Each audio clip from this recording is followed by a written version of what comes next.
একদম ধুমুহা বতাহ আহিলে আকৌ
ইমান জমা খাইছা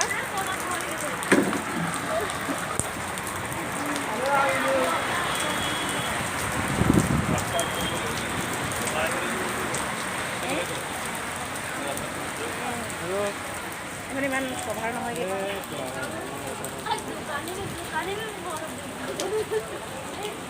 পুৰা শিলত বৰষুণ একদম হেৰি হৈ যাব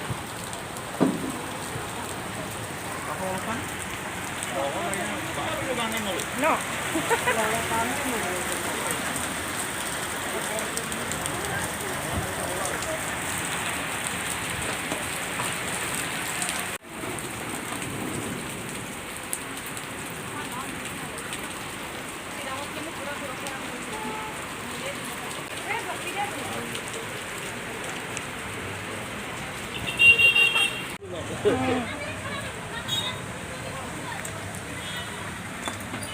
ইমান জোৰকৈ বৰফৰ বৰষুণ দিলে নহয় এইফালে চাওক বৰফ কেনেকৈ জমা হৈ গ'ল